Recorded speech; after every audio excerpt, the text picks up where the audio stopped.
Hi guys, இன்றைக்கி நம்ம வந்து பச்சைப்பயிர் குழம்பு எப்படி பண்ணுறதுன்னு பார்க்கலாம். அதுக்கு ஃபஸ்ட்டு வெங்காயம், தக்காளி, பூண்டு, பச்சை மிளகாய். ஸோ இது எல்லாத்தையும் நான் கட் பண்ணி எடுத்திருக்கேன். 2 வெங்காயம் போதும், 2 தக்காளி, 4 பல் பூண்டு, 2 பச்சை மிளகாய். இது எல்லாத்தையும் நம்ம வந்து குக்கரில் ஆட் பண்ணிக்கலாம். அது கூடவே நம்ம சில இன்க்ரீடியன்ட்ஸ் ஆட் பண்ணுறோம். ஸோ அதுக்கு வந்து ஃபஸ்ட்டு நான் வந்து மஞ்சள்தூள் எடுத்துக்கிறேன். நான் வந்து 3 ஸ்பூன் தேவையான அளவு ஆட் பண்ணிக்கிட்டேன்.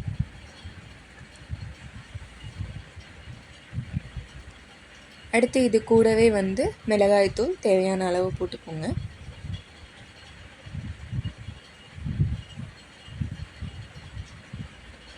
அது கூடவே சாம்பார் பொடி உங்கள் டேஸ்ட்டுக்கு தகுந்த மாதிரி நீங்கள் ஆட் பண்ணிக்கலாம். ஸோ நான் வந்து 2 to 3 ஸ்பூன்ஸ் ஆட் பண்ணுவேன். அப்புறம் உப்பு தேவையான அளவு ஆட் பண்ணிக்கோங்க.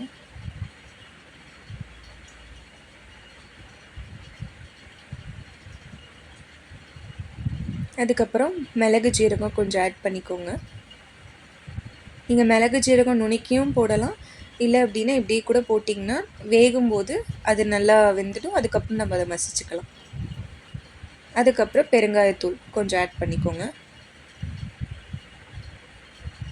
இது எல்லாமே ஆட் பண்ணிவிட்டு கடைசியாக கொஞ்சம் தண்ணி சேர்த்துக்கோங்க.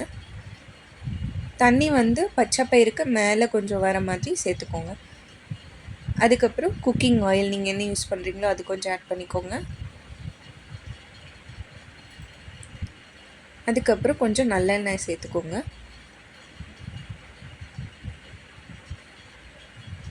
நல்லெண்ணெய் இல்லைனாலும் பரவாயில்ல, குக்கிங் ஆயில் கூட போதும். பச்சைப்பயிர் வந்து நம்ம ஊற வைக்காமல் அப்படியே எடுத்துக்கிட்டோம். ஸோ அதனால் வந்து விசில் நம்ம கொஞ்சம் அதிகமாகவே விட்டுக்கலாம். நான் வந்து 7 to 8 விசில்ஸ் விட்டுப்பேன்.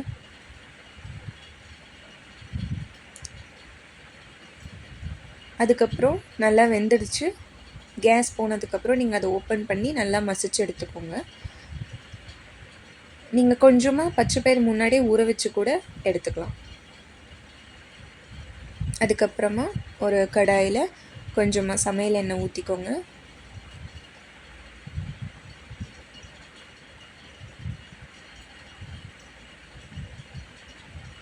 அது கூடவே கொஞ்சம் கடுகு சேர்த்துக்கோங்க.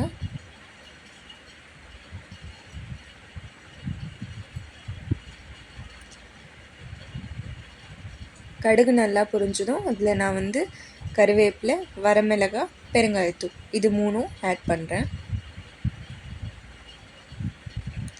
அதை லைட்டாக வதக்கி விட்டுக்கோங்க. அது கொஞ்சம் வதங்கினதும் நம்ம மசிச்சு வச்சுருக்க பச்சை பயிரை அதில் சேர்த்துக்கலாம்.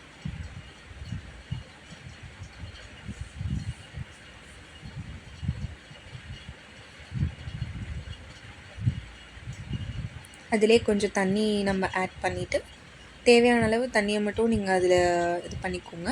ஸோ உங்களுக்கு வந்து கொஞ்சம் கெட்டியாக வேணும் சப்பாத்திக்கு அந்த மாதிரினா கூட இதை நம்ம யூஸ் பண்ணிக்கலாம். அண்ட் சாப்பாடுக்கும் நம்ம இதை சாப்பிட்லாம்.